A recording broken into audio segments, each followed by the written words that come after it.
আসসালামু আলাইকুম প্রিয় দর্শক, অন্য মঞ্চের আলাপচারিতায় আপনাদের সকলকে স্বাগত জানাচ্ছি। প্রিয় দর্শক, আমরা বাংলাদেশে স্বল্প সময়ের মধ্যে বেশ কিছু পরিবর্তন দেখতে পাচ্ছি। তার মধ্যে অন্যতম এখন বলতে গেলে টক অফ দ্য কান্ট্রি হচ্ছে ইউনূস কি জেলে যাচ্ছে, কারণ এটা তো রাষ্ট্রদ্রোহিতার শাস্তি তো মৃত্যুদণ্ড বাংলাদেশে, সংবিধান লঙ্ঘনের শাস্তি।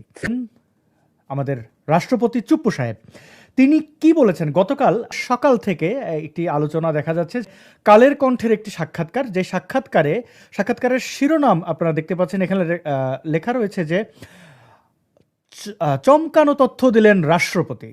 এখানে কি কি তথ্য তিনি দিয়েছেন আমি যদি সংক্ষেপে বলি আপনাদেরকে, ইন্টারভিউটি একটু বড়, যে তিনি বলছেন ১.৫ বছর কার্যত সিদ্ধান্ত ও আলোচনার বাইরে ছিলেন তিনি, অথচ তাকে অপসারণের নানা চক্রান্ত চলেছে। তিনি বলেছেন অসাংবিধানিক উপায়ে তাকে অপসারণের একাধিক চেষ্টা হয়েছে, কিন্তু তিনি সাংবিধানিক ধারাবাহিকতায় রক্ষায় অনড় ছিলেন। তারপরে তিনি বলেছেন ২২ অক্টোবর ২০২৪ বঙ্গভবন ঘেরাও করেছিল মব সন্ত্রাসী, জুলাই সন্ত্রাসীরা। বিক্ষোভ ও সহিংস পরিস্থিতি সৃষ্টি করা হয়েছিল পরিকল্পিতভাবে। তার দাবি ভাড়াটিয়া লোকজন ব্যবহার করা হয়েছে এবং উদ্দেশ্য ছিল তাকে অপসারণের পরিবেশ তৈরি করা। ভাড়াটিয়া লোকজন কারা আমরা জানি, এই একই গোষ্ঠী কিন্তু প্রথম আলো ডেইলি স্টারে হামলা করেছে, এই একই গোষ্ঠী কিন্তু ফজলুর রহমানের বাড়ির সামনে গিয়ে অশ্লীল স্লোগান দিয়েছে। এই একই ব্যক্তিরা সারা বাংলাদেশে মব সন্ত্রাস চালিয়েছে এবং ফ্যাসিবাদের দোসর আখ্যা দিয়ে চাঁদাবাজি করেছে, যার তার আওয়ামী লীগের নেতাকর্মীদের বাড়ি বাড়ি গিয়ে কোটি টাকা পর্যন্ত তারা হাতিয়ে এনেছে, লুটপাট করেছে। তিনি বলেছেন আমাদের প্রেসিডেন্টকে অপসারণের বিষয়ে রাজনৈতিক দলগুলোর মধ্যে বিভাজন তৈরি হয়েছিল। বিএনপি ও তাদের জোট প্রেসিডেন্টের পক্ষে অবস্থান নেওয়ায় অসাংবিধানিক অপসারণের বিরোধিতা হয়, অর্থাৎ সেটি ইউনূস বা মব সরকার তাকে অপসারণ করতে সক্ষম হয়নি। অন্তর্বর্তী সরকারের পক্ষ থেকেও তাকে সরিয়ে একজন সাবেক প্রধান বিচারপতিকে বসানোর অসাংবিধানিক উদ্যোগ নেওয়া হয়েছিল, তবে তার সংশ্লিষ্ট বিচারপতি রাজি হননি। তিনি আরও জানিয়েছেন যে ৩ বাহিনীর প্রধানরা তাকে সমর্থন দিয়েছে এবং অসাংবিধানিক পদক্ষেপে তারা অংশগ্রহণ করবে না বলে জানিয়েছিলেন। প্রধান উপদেষ্টা বা এই মবের ওস্তাদ মোহাম্মদ ইউনূস রাষ্ট্রপতির সঙ্গে নিয়মিত সমন্বয় করেননি। বিদেশ সফর শেষে সংবিধান অনুযায়ী রাষ্ট্রপতিকে অবহিত করেননি। এরপরে জানিয়েছেন যে যুক্তরাষ্ট্রসহ বিভিন্ন রাষ্ট্রীয় চুক্তির বিষয়ে তাকে জানানো হয়নি। তার বিদেশ সফর আটকে দেওয়া হয়েছে, যেমন কসোভো ও কাতারের আমন্ত্রণে যেতে দেওয়া হয়নি। বিশ্বজুড়ে বাংলাদেশ হাইকমিশনগুলো থেকে তার ছবি সরিয়ে ফেলা হয়েছে, যা তিনি অপমানজনক ও অপসারণ প্রক্রিয়ার অংশ বলে মনে করেছেন। বঙ্গভবনের প্রেস উইং প্রত্যাহার করা হয়েছে, ফলে তিনি গণমাধ্যমে বক্তব্য বা আনুষ্ঠানিক বার্তা দিতে বাধাগ্রস্ত হয়েছেন। জাতীয় দিবসে রাষ্ট্রপতির বাণী প্রকাশ বন্ধ রাখা হয়েছিল, যা তিনি ইচ্ছাকৃতভাবে তার জনসংযোগ যেটা বা জনসম্মুখ উপস্থিতি সীমিত করার অপচেষ্টা হিসেবে দেখেছেন। এই দীর্ঘ ইন্টারভিউর সারমর্ম আমি বলার চেষ্টা করলাম বা সারাংশ বলার চেষ্টা করলাম। আপনারা এই ইন্টারভিউটি পড়ে দেখতে পারেন, ইউটিউবের ডেসক্রিপশনে এটি দেওয়া থাকবে। এবার জামাতে ইসলামকে দেখলাম, তাদের ওপর এবং ভেতরটা কীরকম আমরা সবাই জানি মোটামুটি। তারা জান্নাতের টিকিট বিক্রি করেও জয়ী হতে পারেনি কোনোভাবেই, মানে ভরাডুবি তাদের হয়েছে। তো এই জামাত ব্যাক্ট ইউনূস, সে যে রাষ্ট্রপতিকে স্বয়ং এইভাবে বন্দি করে রাখলো, কার্যত তিনি এখন মুক্তি পেয়েছেন জেলখানা থেকে। রাষ্ট্রপতি তাঁর অভিব্যক্তিতে এটাই স্পষ্ট করেছেন ইউনূস কি জেলে যাচ্ছে, কারণ এটা তো রাষ্ট্রদ্রোহিতার শাস্তি তো মৃত্যুদণ্ড বাংলাদেশে, সংবিধান লঙ্ঘনের শাস্তি। মোহাম্মদ ইউনূসের অন্তর্বর্তী সরকারের সময় দুর্দণ্ড প্রতাপের সঙ্গে দাপিয়ে বেড়ানো মোহাম্মদ তাজুল ইসলামকে আন্তর্জাতিক অপরাধ ট্রাইব্যুনাল বা আইসিটির প্রধান কৌঁসুলির পদ থেকে সরিয়ে দেওয়া হয়েছে। নতুন চিফ প্রসিকিউটর হিসেবে নিয়োগ পেয়েছেন মোহাম্মদ আমিনুল ইসলাম। আইন, বিচার ও সংসদ বিষয়ক মন্ত্রণালয় থেকে সোমবার এক প্রজ্ঞাপনে এর তথ্য জানানো হয়েছে। আইন বিশেষজ্ঞরা মনে করেন এই পরিবর্তনের মধ্য দিয়ে আইসিটিতে যে স্বার্থের দ্বন্দ্ব নিয়ে জুলাই হত্যাকাণ্ডের বিচার শুরু হয়েছিল সেটি থেকে খানিকটা রেহাই পেল। কারণ বিগত আওয়ামী লীগ সরকার আমলে একই আদালতে চলা মামলাগুলোতে তাজুল ইসলাম ছিলেন আসামি পক্ষের আইনজীবী। ক্ষমতার পালা বদলে তাজুল ইসলাম রাতারাতি হয়ে যান রাষ্ট্রপক্ষের আইনজীবী। তাজুল ইসলামকে সরিয়ে দেওয়া হলেও প্রসিকিউশনে এখনো অনেক আইনজীবী আছেন যারা যুদ্ধাপরাধীদের আইনজীবী ছিলেন। দেশি বিদেশি নানা সংস্থা এমনকি সংবাদ মাধ্যমেও এই স্বার্থের দ্বন্দ্ব নিয়ে প্রশ্ন উঠলে অন্তর্বর্তী সরকার ছিল নীরব দর্শকের ভূমিকায়। উল্টো বিচারকদের সামনে দাঁড়িয়ে আসামি পক্ষের আইনজীবীকে তাজুল ইসলামের প্রকাশ্যে হুমকি দেয়া, পাবলিক সভায় প্রকাশ্যে খুনের মতো ফৌজদারি অপরাধের বিচার তাড়াহুড়ো করে করার মতো বক্তব্য দিয়ে বহু বিতর্কের জন্ম দিয়েছিলেন। আইন বিশেষজ্ঞরা বলছেন, তাজুল ইসলামকে সরিয়ে দেওয়ার মাধ্যমে রাজনৈতিক পক্ষপাতিত্বমূলক বিচারের আশঙ্কা থেকে কিছুটা মুক্ত হওয়া গেলেও এখনো সবচেয়ে বড় প্রশ্নটি শুরু হওয়া বাকি আছে। সেটি হলো, যেভাবে অন্তর্বর্তী সরকার চারবার অধ্যাদেশের মাধ্যমে আন্তর্জাতিক অপরাধ ট্রাইব্যুনাল আইনটি সংশোধন করেছে, সে প্রক্রিয়া ও সংশোধনের অনেকগুলো বিষয় ছিল অসাংবিধানিক। বিষয়টি নিয়ে অনেক দেশি ও বিদেশি সংস্থা এবং আইনজীবীরা প্রশ্ন তুলেছিলেন। বিএনপি ক্ষমতায় আসার পর থেকে সাংবিধানিক প্রক্রিয়ায় আইনের শাসন প্রতিষ্ঠার উপর জোর দিয়ে যাচ্ছে। প্রশ্ন উঠেছে, সংবিধানের এত বড় লঙ্ঘনের মধ্য দিয়ে যে বিচার প্রক্রিয়া চলছে, তার সংশোধনের জন্য বাংলাদেশের নতুন সরকার কি আদৌ কোনো পদক্ষেপ নেবে? 22 ফেব্রুয়ারি মধ্যরাত থেকে সামাজিক মাধ্যমে চাওয়া হয় আইসিটির চিফ প্রসিকিউটরের পদ থেকে সরিয়ে দেওয়া হচ্ছে জামাতপন্থী আইনজীবী তাজুল ইসলামকে। 23 ফেব্রুয়ারি দুপুর 2টায় ট্রাইব্যুনালের নিজ কার্যালয়ে এসে বিদায়ী চিফ প্রসিকিউটর মোহাম্মদ তাজুল ইসলামের কাছ থেকে আনুষ্ঠানিকভাবে দায়িত্ব নেন অ্যাডভোকেট আমিনুল ইসলাম। এর আগে সকালে অ্যাডভোকেট আমিনুল ইসলামের নিয়োগ সংক্রান্ত প্রজ্ঞাপন জারি করে আইন, বিচার ও সংসদ বিষয়ক মন্ত্রণালয়। মন্ত্রণালয়ের সলিসিটর মোহাম্মদ মঞ্জুরুল হোসেন স্বাক্ষরিত প্রজ্ঞাপনে বলা হয়, ট্রাইব্যুনালের মামলা পরিচালনার জন্য আমিনুল ইসলামকে পুনরাদেশ না দেওয়া পর্যন্ত চিফ প্রসিকিউটর পদে নিয়োগ দেওয়া হলো। একই সঙ্গে তাজুল ইসলামের নিয়োগ সংক্রান্ত আদেশ বাতিল করা হলো। বিদায় নেওয়ার সময় তাজুল ইসলাম সাংবাদিকদের বলেছেন, রাজনৈতিক সরকার যখন নতুন দায়িত্ব নেয়, স্বাভাবিকভাবে তাদের পছন্দনীয় লোকজনকে বসাবে, এটা হচ্ছে স্বাভাবিক নিয়ম। দর্শক, তাজুল ইসলামের এই বক্তব্য যদি ধরে নেই, তাহলে প্রশ্ন ওঠে, বিগত অন্তর্বর্তী সরকার আমলে জামাতপন্থী এমনকি যে আইনজীবী একই আদালতে আসামিপক্ষের আইনজীবী ছিলেন, তাকে নিয়োগ দেওয়ার অর্থ কি সরকার জামাতের পছন্দ মতোই আইসিটি চালাতো? তাজুল ইসলাম ছাত্র জীবনে শিবিরের রাজনীতির সাথে জড়িত ছিলেন। যুদ্ধাপরাধের দায়ে অভিযুক্ত জামাতের নেতাদের আইনজীবী ছিলেন তিনি। ছিলেন এবি পার্টির নেতা। তাজুল ইসলামের নিয়োগের পরপরই এই স্বার্থের দ্বন্দ্ব নিয়ে ব্যাপক প্রশ্ন উঠেছিল। মুক্তিযুদ্ধের সময় মানবতা বিরোধী অপরাধের জন্য এটিএম আজহারুল ইসলামের বিরুদ্ধে আন্তর্জাতিক অপরাধ ট্রাইব্যুনালে মামলা চলাকালে তার পক্ষের আইনজীবী ছিলেন তাজুল ইসলাম। 2024 সালের 5 সেপ্টেম্বর অন্তর্বর্তী সরকার তাজুল ইসলামকে আন্তর্জাতিক অপরাধ ট্রাইব্যুনালের চিফ প্রসিকিউটর হিসেবে নিয়োগ দেয়। কিন্তু 25 ফেব্রুয়ারি আপিল বিভাগে এটিএম আজহারুলের রিভিউ শুনানিতে উপস্থিত ছিলেন তাজুল ইসলাম।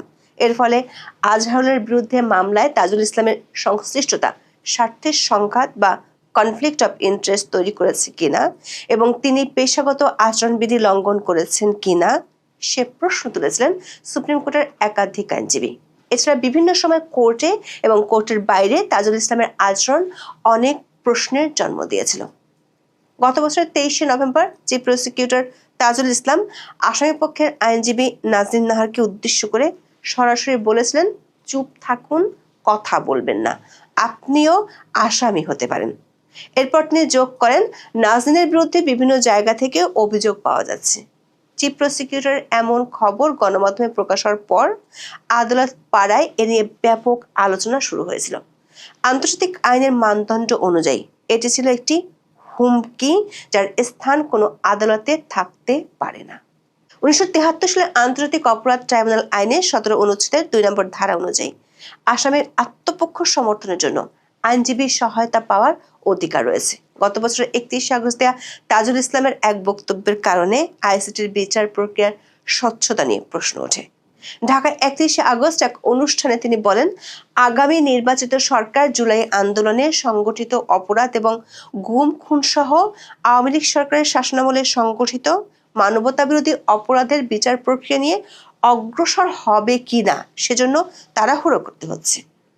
ফলে যতটা নিখুঁতভাবে কাজটা করা দরকার ছিল তা তারা হয়তো করতে পারবে না, অনেক বেশি হ্রাস করতে হচ্ছে বলে মন্তব্য করেছিলেন তিনি। এছাড়া বুলেটের মাধ্যমে চুলে আগুন ধরিয়ে দেওয়ার মতো অদ্ভুত যুক্তিও তিনি শুনানিতে দিয়েছিলেন।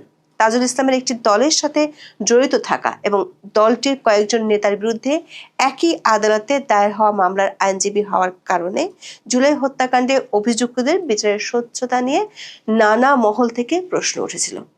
যেমন গত 2রা ফেব্রুয়ারি টিআইবির এক রিপোর্টে আন্তর্জাতিক অপরাধ ট্রাইব্যুনালে নিয়োগ পাওয়া বিচারক ও কৌশলীদের দক্ষতা, অভিজ্ঞতা ও রাজনৈতিক সংশ্লিষ্টতা নিয়েও উদ্বেগ জানানো হয়েছিল। দর্শক, টিআইবির দেওয়া তথ্য অনুযায়ী আন্তর্জাতিক অপরাধ ট্রাইব্যুনালে এ পর্যন্ত 450টি অভিযোগ দায়েরের তথ্য তুলে ধরে প্রতিবেদনে বলা হয়েছে, এর মধ্যে মামলা হয়েছে 45টি। এসব মামলায় শেখ হাসিনা সহ 209 জনকে আসামি করা হয়েছে, গ্রেপ্তার করা হয়েছে 84 জনকে।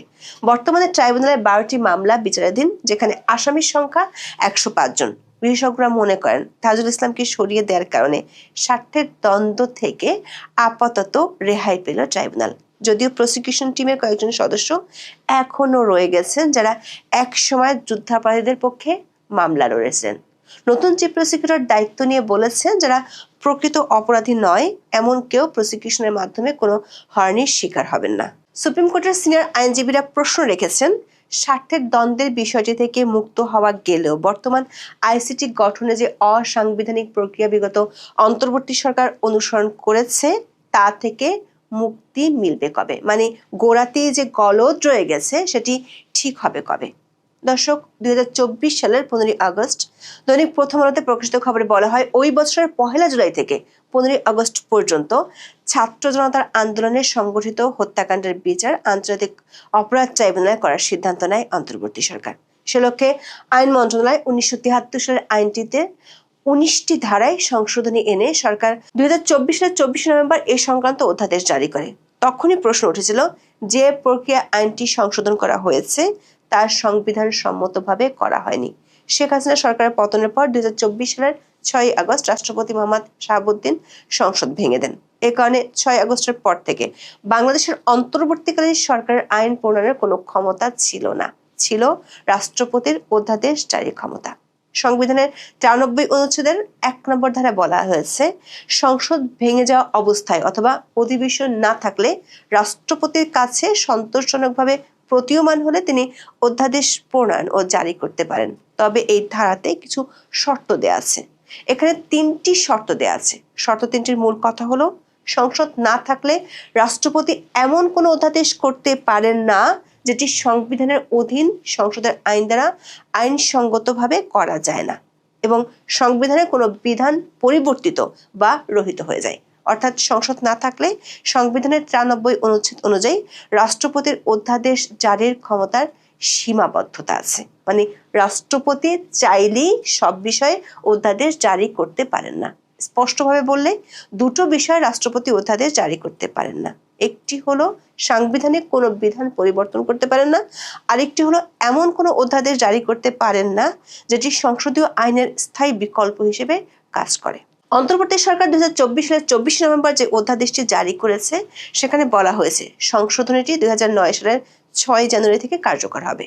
আইনের ভাষায় একে বলা হয় রেট্রোঅ্যাক্টিভ এফেক্ট, অর্থাৎ পূর্ববর্তী প্রভাবসহ অধ্যাদেশটি জারি করা হয়েছে। এখানে অধ্যাদেশটি সংবিধানের 93 অনুচ্ছেদের বিধানের সঙ্গে সাংঘর্ষিক। সংবিধানের 3য় ভাগে 26 থেকে 47 অনুচ্ছেদে মৌলিক অধিকারগুলো তুলে ধরা হয়েছে। সংবিধানের 7 নম্বর অনুচ্ছেদের খ ধারা অনুযায়ী কোনো অধ্যাদেশ দিয়ে সংবিধানের 3য় ভাগের কোনো অনুচ্ছেদ বাতিল এবং এর বিরোধী কোনো কিছুই রাষ্ট্রপতি জারি করতে পারেন না। আমাদের বিশ্লেষণ হলো, আন্তর্জাতিক অপরাধ ট্রাইব্যুনাল আইনের সংশোধনের জন্য 2024 সালের 24 নভেম্বর যে অধ্যাদেশ জারি করা হয়েছে সেটি সংবিধানের মৌলিক অধিকারের 35 অনুচ্ছেদের 1 নম্বর ধারার সুস্পষ্ট লঙ্ঘন। ধারাটিতে বলা হয়েছে, অপরাধের দায়যুক্ত কার্য সংগঠনকালে বলবৎ ছিল এমন আইন ভঙ্গ করার অপরাধ ছাড়া কোনো ব্যক্তিকে দোষী সাব্যস্ত করা যাবে না, এবং অপরাধ সংগঠনকালে বলবৎ সেই আইন বলে যে দণ্ড দেয়া যেতে পারত তাকে তার বেশি বা তার থেকে ভিন্ন দণ্ড দেয়া যাবে না। আইসিটি আইনের সবশেষ সংশোধনী অনুযায়ী 2009 সালের 6 জানুয়ারি থেকে বিগত আওয়ামী লীগ সরকারের আমলে হওয়া গুম খুনের ঘটনা ও জুলাই হত্যাকাণ্ডগুলো বিচার এই আইনের অধীনে করা যাবে।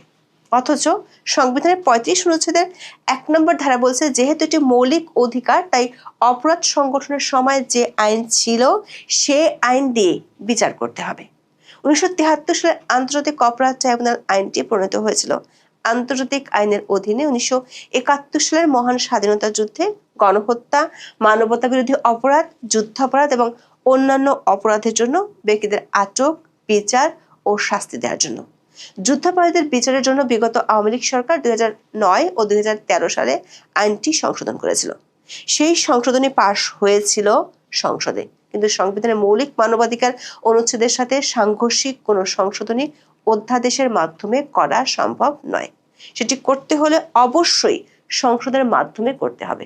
বিশেষজ্ঞরা মনে করছেন, সে হিসেবে অন্তর্বর্তী সরকার আইসিটি আইনের সংশোধনের যে অধ্যাদেশ জারি করেছিল তা দিয়ে 2024 সালের 24শে নভেম্বর থেকে সংগঠিত একই ধরনের অপরাধের বিচার করা সম্ভব। তার আগের অপরাধগুলোর বিচার করলেও আদালতের রায় দেওয়ার এখতিয়ার নিয়ে প্রশ্ন। আইনজীবীরা মনে করেন, অন্তর্বর্তী সরকার অধ্যাদেশ প্রণয়ন করতে পারেন, কিন্তু সাংবিধানিক বিধান বা মৌলিক আইন প্রণয়নের কাঠামো সংশোধন, বাতিল বা অগ্রাহ্য করার ক্ষমতা তাদের নেই। ট্রাইব্যুনালের এখতিয়ার নিয়ে 2025 সালের 20শে জানুয়ারি জিয়াউল হাসানের পক্ষে তার আইনজীবী আদালতে চ্যালেঞ্জ করেছিলেন।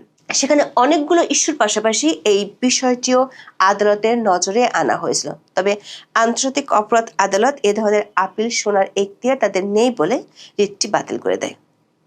আইনজীবীরা বলছেন, আইনের ভাষায় এটাকে বলা হয় ডক্ট্রিন অফ কালারেবল লেজিসলেশন বা ফ্রড অন দ্য কনস্টিটিউশন বা সংবিধান জালিয়াতির মতবাদ। আইনজীবীরা বলছেন, 1973 সালে আইনটি করা হয়েছিল 71-এর স্বাধীনতা যুদ্ধের সময় সংগঠিত অপরাধগুলোর বিচারের জন্য।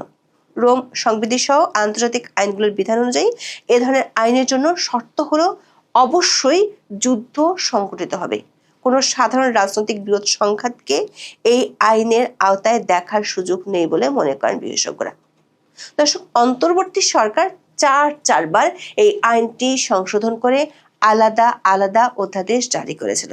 যখন যাকে ঘায়েল করার দরকার হয়েছে তখনই তারা এটাকে অস্ত্র হিসেবে ব্যবহার করেছে। আমরা জানতে পেরেছি, আইসিটি আইনের সংশোধনীটি নিয়ে কমপক্ষে 3টি আন্তর্জাতিক সংস্থা অন্তর্বর্তী সরকারের কাছে তাদের আপত্তির কথা জানিয়েছিল। এর একটি হলো ইউরোপীয় ইউনিয়ন। 2024 সালের 5 নভেম্বর ইউ বাংলাদেশ যৌথ কমিশনের বৈঠকে সংস্থাটির পক্ষ থেকে আন্তর্জাতিক অপরাধ ট্রাইব্যুনালের আইনি কাঠামো নিয়ে উদ্বেগ প্রকাশ করেছিল। সংস্থাটির পক্ষ থেকে তখন বেশ কিছু সুপারিশ করা হয়েছিল, কিন্তু সরকার সেগুলো সংশোধনীতে রাখেনি। তৃতীয় সংস্থাটি হলো জাতিসংঘের মানবাধিকার কমিশন। সংস্থাটির প্রধান ফলকার তুর্ক 30 অক্টোবর সংবাদ সম্মেলনে বলেছিলেন, তার দপ্তর আইসিটি আইন সংশোধন এটিকে আন্তর্জাতিক মানের সঙ্গে সামঞ্জস্য আনতে এবং সুষ্ঠু বিচারের অধিকার নিশ্চিত করতে এবং যথাযথ প্রক্রিয়ার সঙ্গে আপোষ না করে ন্যায় বিচার প্রদানের বিষয় ইতিমধ্যে বাংলাদেশের অন্তর্বর্তী সরকারকে জানিয়েছে। তৃতীয় সংস্থাটি হলো আন্তর্জাতিক মানবাধিকার সংস্থা হিউম্যান রাইটস ওয়াচ। সংস্থাটি 2011 সালের 8 মে শেখ হাসিনা সরকারকে আইসিটি আইনের 12টি বিষয় সংশোধনের জন্য সুপারিশ করেছিল। একইভাবে ডক্টর ইউনূস সরকারকে সুপারিশ করেছিল সংস্থাটি। 3টি সংস্থাই আইসিটি আইনের 6 অনুচ্ছেদের 8 ধারা অনুযায়ী ট্রাইব্যুনাল গঠন ও বিচার প্রক্রিয়া নিয়ে প্রশ্ন তুলতে না পারা, 21 অনুচ্ছেদের 2 নম্বর ধারা অনুযায়ী মৃত্যুদণ্ডের বিধান সংশোধনের সুপারিশ করেছিল। সরকার এসব সুপারিশের কিছুই রাখেনি। সংবিধানের 47-এর 3 নম্বর অনুচ্ছেদ যাতে এই আইনের ক্ষেত্রে প্রয়োগ না হয় সেটি সুপারিশ করেছে। সংবিধানের ওই অনুচ্ছেদে গণহত্যার অপরাধে অভিযুক্তদের মৌলিক মানবাধিকার রহিত করার কথা বলা হয়েছে। দর্শক, জুলাই হত্যাকাণ্ডের সুষ্ঠু ও নিরপেক্ষ বিচার সবাই চায়, কিন্তু বিষয়টি অবশ্যই সাংবিধানিক ও যথাযথ আইনি প্রক্রিয়া হওয়া উচিত। ফলে এমন কোনো আশঙ্কা থাকা উচিত নয় যেটি আদালতের রায় দেওয়ার ক্ষমতাকে প্রশ্নবিদ্ধ করতে পারে। প্রশ্ন হলো, এই বিতর্কগুলোর কতটা অবসান ঘটাবে নতুন রাজনৈতিক সরকার? আপনারা 21শে ফেব্রুয়ারি মহান ভাষা দিবস, মহান শহীদ দিবস, আন্তর্জাতিক মাতৃভাষা দিবস পালন করেছেন যারা, তারা অনেকেই দেখেছেন যে বাংলা ভাষা হাজার হাজার বছরের পুরনো একটি ভাষা। আর ইসলামের বয়সও আমাদের এই ভারতবর্ষে 1000 বছরের প্রায় কাছাকাছি। এই সময়টাতে বাংলাদেশের মানুষ নতুন করে মুসলিম হচ্ছে, ইসলাম গ্রহণ করতেছে, বিষয়টা এরকম না। কিন্তু কিছু কিছু নতুন শব্দ সুলকানির মতো করে বাতাস দেওয়া হচ্ছে। তা এখন এর একটি শব্দ হচ্ছে ইনসাফ। আমাদের বাংলা ভাষায় একটি সুন্দর প্রতিশব্দ হচ্ছে ন্যায় বিচার। এই ন্যায় বিচারের ধারণাটি বাংলা ভাষায়, বাংলা সাহিত্যে, বাংলা সংস্কৃতিতে হাজার বছরের পুরনো। এখন নতুন করে আপনি ইনসাফ করেছেন। তো এই ইনসাফ যখন হয়েছে তখন এর এই ভাষাটির, এই শব্দটির ভ্যালু আর যখন এটি ন্যায় বিচার ছিল সেটার ভ্যালু কতটা ডিফার করে সেটার একটা উদাহরণ দেই। বিগত সরকারের বিরুদ্ধে অনেক দুর্নীতির অভিযোগ আপনারা করেছেন, আমরা শুনেছি, এবং ওই সময়ে দুর্নীতির কোনো মন্ত্রী, কোনো এমপি বা কারো বিরুদ্ধে যখন অভিযোগ হতো তখন কোটি টাকা, শত কোটি টাকার ঘোষণা হতো। আর এখন এটাকে ইনসাফ নিয়ে যারা কাজ করছেন, এই তাজুলরা, রাজাকার তাজুল, প্রসিকিউটর তাজুল, আন্তর্জাতিক অপরাধ ট্রাইব্যুনালের প্রসিকিউটর তাজুল, তার দুর্নীতি নাকি শুরুই হচ্ছে 1000 কোটি দিয়ে। খেয়াল করে দেখেন, গতকাল আন্তর্জাতিক অপরাধ ট্রাইব্যুনালের এই প্রসিকিউটরকে অব্যাহতি দেওয়া হয়েছে বা বহিষ্কার করা হয়েছে, এবং তার স্থলে আরেকজনকে স্থলাভিষিক্ত করা হয়েছে।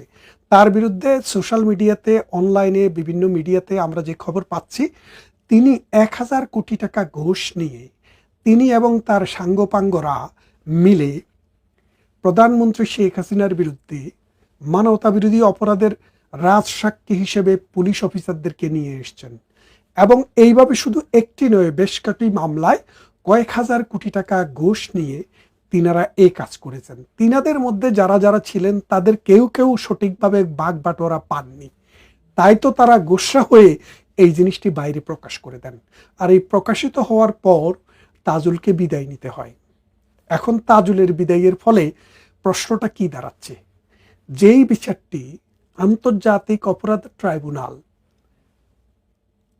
করেছে, সমাধা করেছে, বিচার করেছে, সেখানে এখন সেখানকার যে জাস্টিসরা আছেন তাদের সম্পর্কে আমাদের ইনভেস্টিগেশন করা দরকার।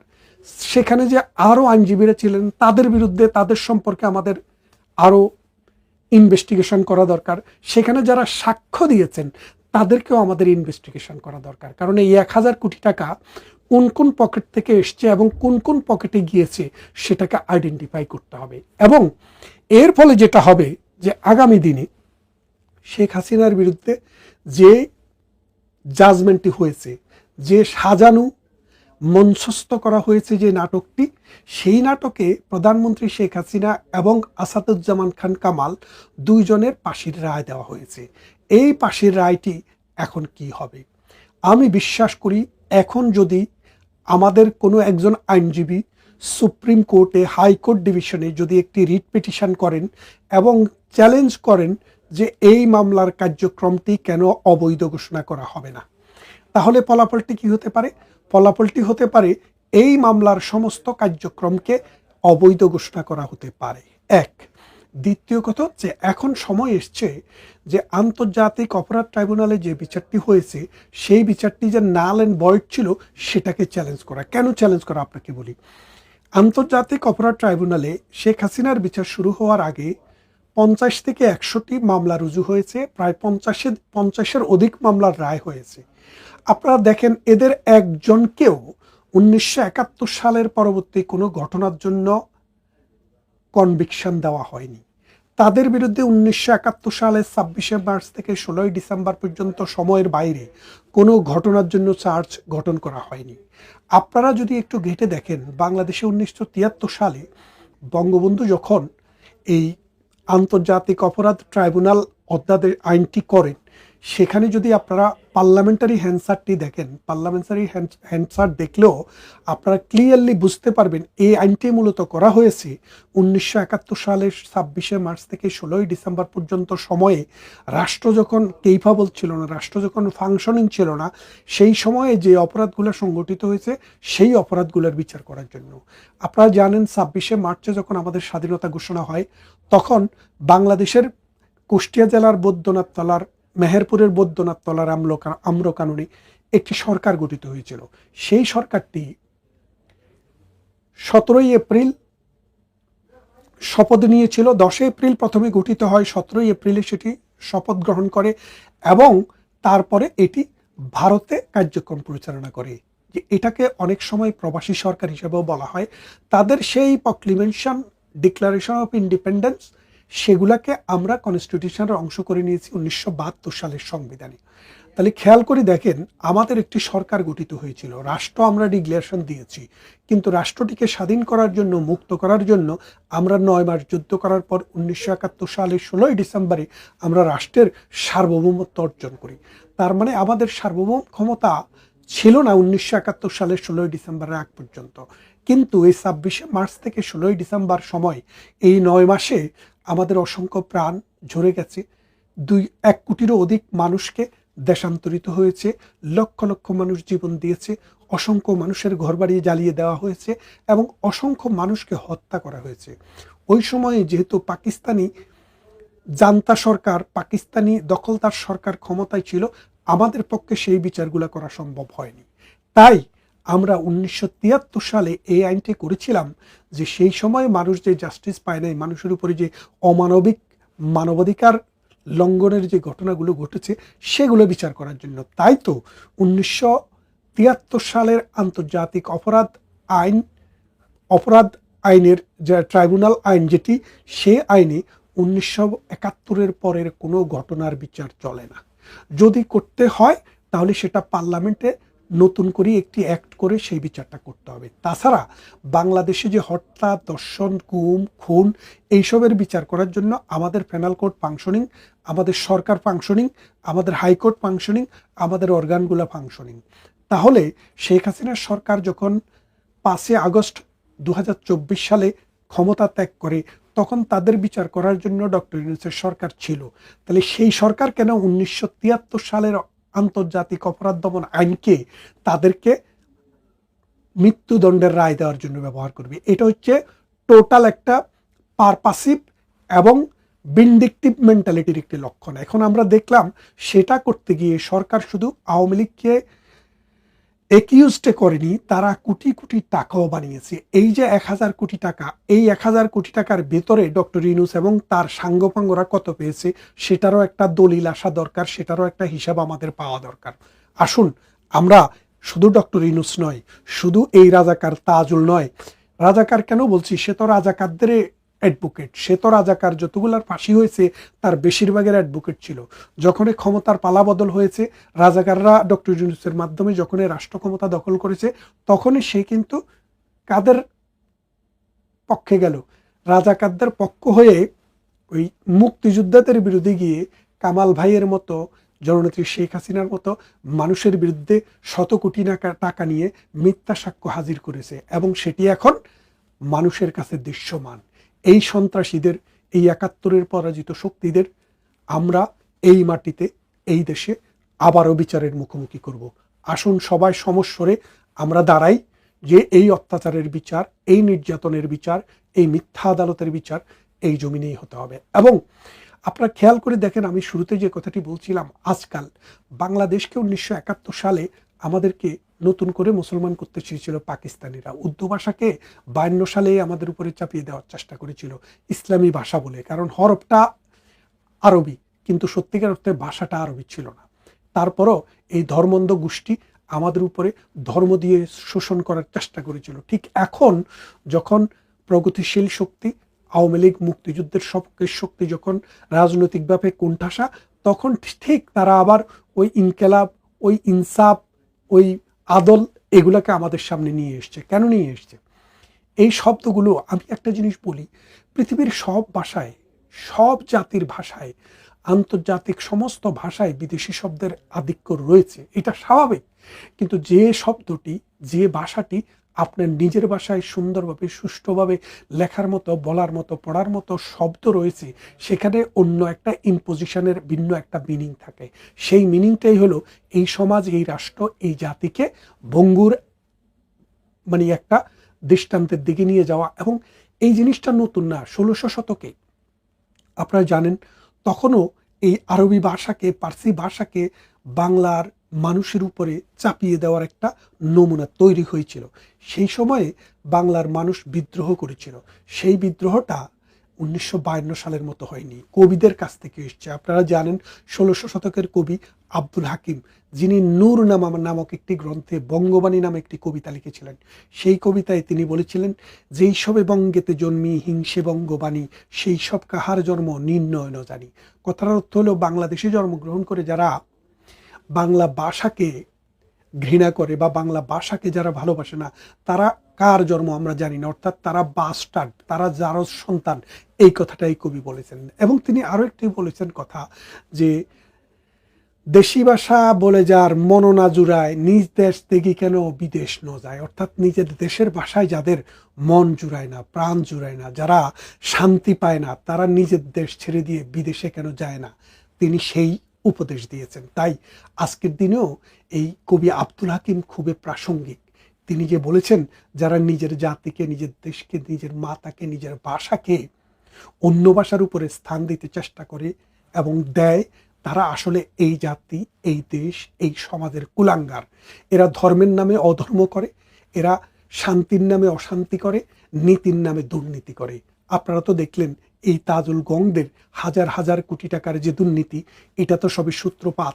আরও দেখবেন ডক্টর ইউনূস এবং তার গংরা গত 17 মাসে বাংলাদেশকে কিভাবে রেপ করেছে, বাংলাদেশের সমাজ, রাষ্ট্র, বাংলাদেশের মুক্তিযুদ্ধ, বাংলাদেশের কালচার এবং বাংলাদেশের সংস্কৃতিকে তারা কিভাবে ধ্বংস করেছে, সেটা কিন্তু দিন দিন উন্মোচিত হবে। এবং আগামী যে সরকার বর্তমানে আছে, আমরা আশা করি তারা একটা ইনকোয়ারি কমিশন করবেন, করে এই অপচার, অনাচার, অজাচার, দুর্নীতির সমস্ত বিষয়গুলোকে আইনের আওতায় নিয়ে আসবেন।